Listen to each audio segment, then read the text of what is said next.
10 tips and tricks for Classic. Tips and tricks for Classic. Oh, I don't have it on here. There it is.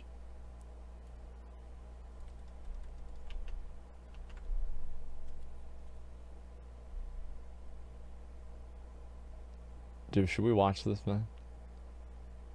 Should we watch the Thunder Fury video? Because, like, I was thinking about maybe we watch that because I have the binding, you know? I was thinking maybe we watch the Thunder Fury video, dude. Like, all right. Anyway, let me go over. Let's watch this. Mad Season's been popping off, by the way. 296K subscribers. Almost 300,000. That's almost as much as my main YouTube channel. He's been doing really fucking well.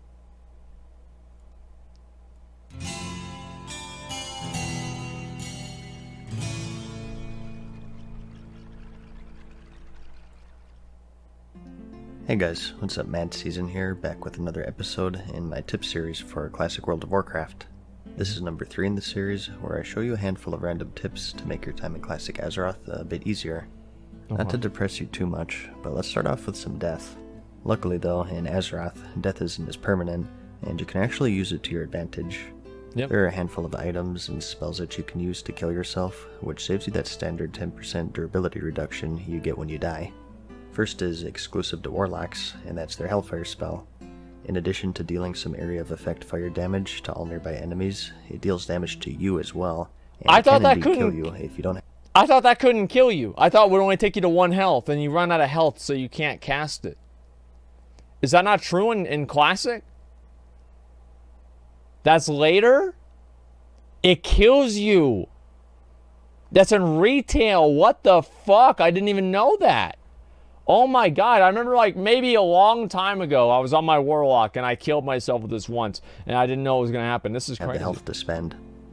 Fortunately for you though, Death through Hellfire doesn't trigger the durability hit, so have this and Life Tap at the ready for when things go south, and save yourself some gold. Damn, that's a good As idea. I said though, there do also exist some items that any class can use, and those are the Dark and Demonic Runes.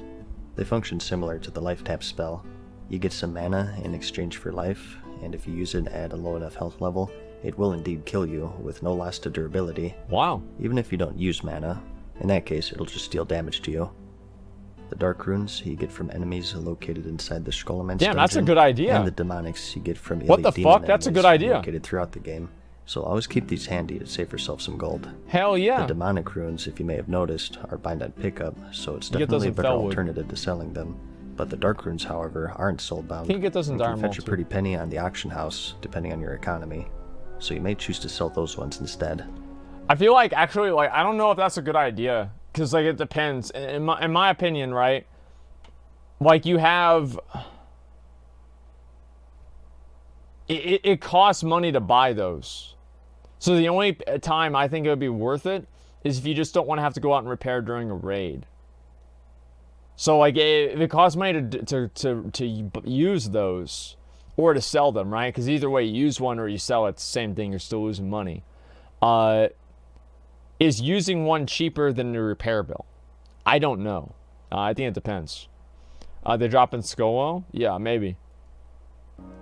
And next up, Demonic we is have be another okay. handy Yeah, I think they macro, drop in Felwood this too. time for hunters. This was passed to me recently, so I thought I'd share it. But as a hunter in Classic, you'll find that you have a bunch of pet management abilities. Call pet, dismiss pet, mend, revive, feed.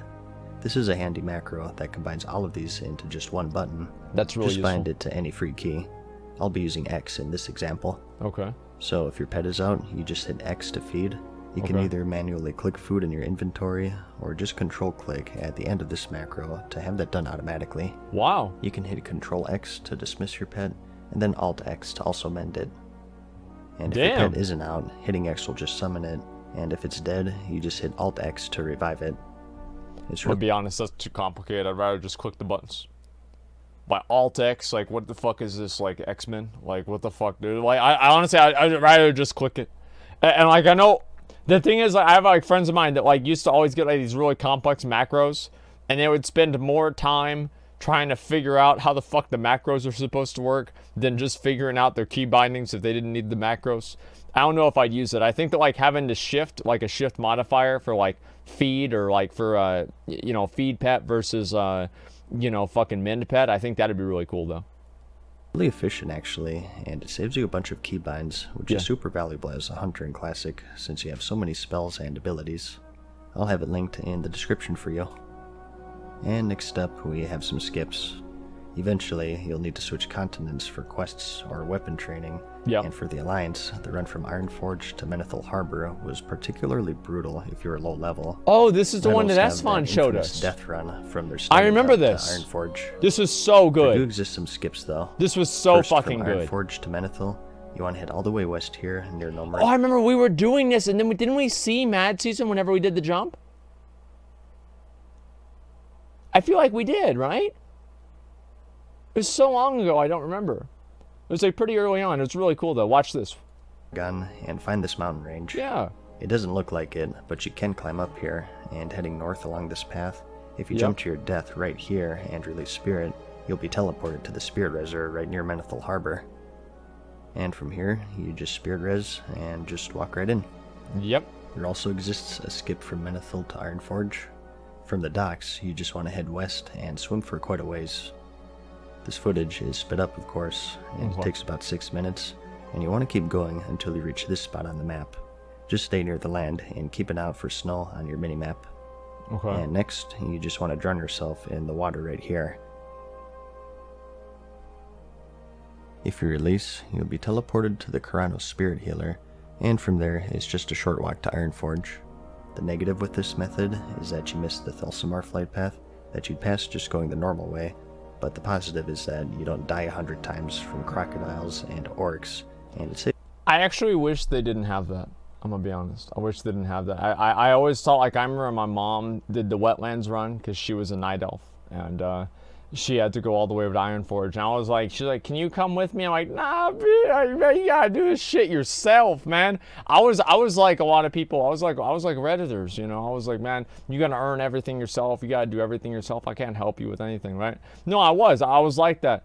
And, you know, now I'm not anymore, but I used to be like that. And, yeah, so she did it herself, man. That took her like 3 hours because she didn't know where the fuck to go. She's like, where's Ironforge? Open up your map. It's like right there. She's like, where am I? Right, you know, over there. I was like, okay. And she made it. It took her a while, but she made it. Gives a bit of time. Even more if you happen to catch the boat right here and jump off in transit. I did time it. The drowning method takes about 12-ish minutes from Menethil to Ironforge, and the death run method is about 20 minutes with no deaths. So realistically, if you're a lower level, you should probably add about like 10 more 40 minutes to account for all the deaths. More like 40, dude. So it's a bit of saved time and frustration for a flight path. It really depends on your preference. And another super simple but handy one can be found right here in Stormwind. Oftentimes, you'll want to head to Goldshire for some erotic role-playing just outside the city, and normally you'd want to go all the way through the city, but with some careful jumping, you can just hop on this barrel and then stick to the wall and go along this ledge right outside to save yourself some precious seconds. It really is precious in that circumstance. It's very true. I mean, listen, in terms of hopping, right, like I am actually like a jumping god. Like, I'm actually going to think about, maybe I should make a video, or I'm not going to do that, right? Maybe I go through a stream and I'll show you guys different jumping methods to save time. You can also save some time through death warping, more useful for low-level characters. One of the things with Classic is that there are very few spirit healers. Usually they're near the hub, so oftentimes it can be advantageous to die intentionally and then spirit res back if your Hearthstone is on cooldown or something. Again, this is really only useful for newer characters since they don't get resurrection sickness until level 10. And since you're replacing your gear so quickly, it doesn't even matter. Durability really isn't a huge issue. It's an actual pog. And another tip is that you can die in command by going into your help menu and then clicking the character stuck button. So I don't know why, like, this teleport to graveyard. Like, I don't know. See, I didn't read the if this option character to die and be teleported to graveyard. See, I didn't know that. I didn't read the die part. You know, I just saw the teleport to graveyard. I'm like, okay, cool. And I clicked that and I just fucking died. I was so upset. Remember my donation last week? A Punkcraft video, History of Classic WoW? Yeah, I remember that. You messaged me about it, I don't know, like 40 times. The character will just commit Sudoku. Yep. It's useful if there happen to be no enemies around you. The Warlock's Curse of Recklessness is a criminally underrated spell, and there's some nifty things that you can do with it. Reading the tooltip, it says that it increases melee attack power of enemies, but it also makes them ignore fear and horror effects. I used to go around and put this on low-level mobs whenever people be fighting on my Warlock. Like, somebody be fighting something low-level, I'd put Curse of Wreck on it, but bitch. Bitch. Fear is typically a risky crowd control in dungeons, because you're always in danger of the mob running into another pack of enemies, but you can control it a bit. Curse of Wreck is just really good in general. You just cast fear, and if you get a bad people don't roll, realize this, bounce but it's between really good. recklessness and another curse to override it until the mob runs in a safe direction.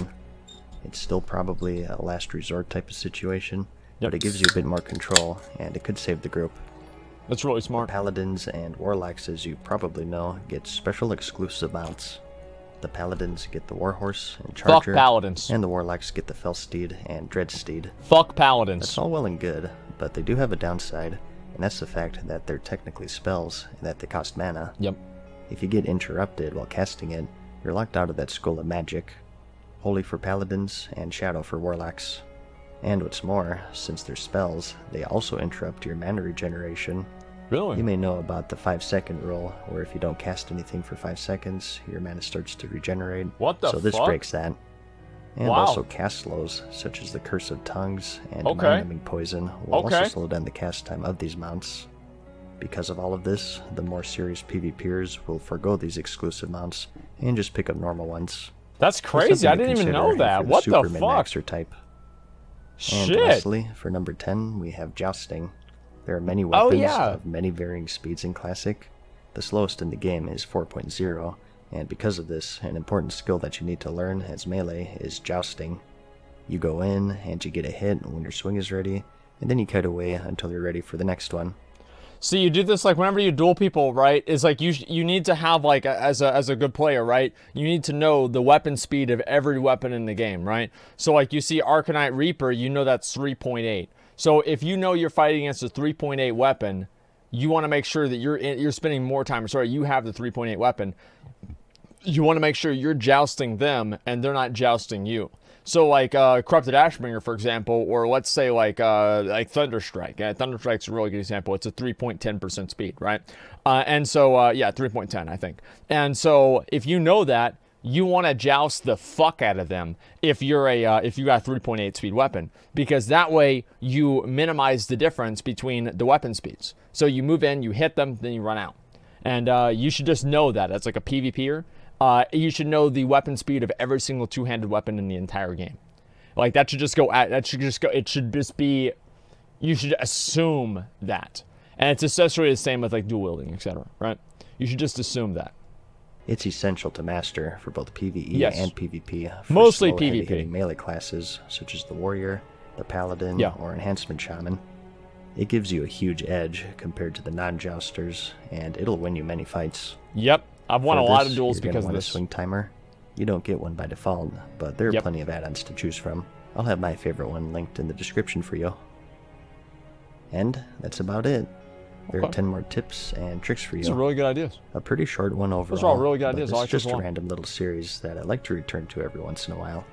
As always, it's more aimed for beginners, but hopefully you learned something new from it nonetheless. Yeah, these were all very, very helpful tips. The next one. Yeah, these are all very, very helpful. Okay, are you going to use the Titanic leggings? Well, of course, they're really good. Yeah, why would I not use them? Farewell. Don't forget to like the video. I will like the video and I'll also link it to you guys, okay?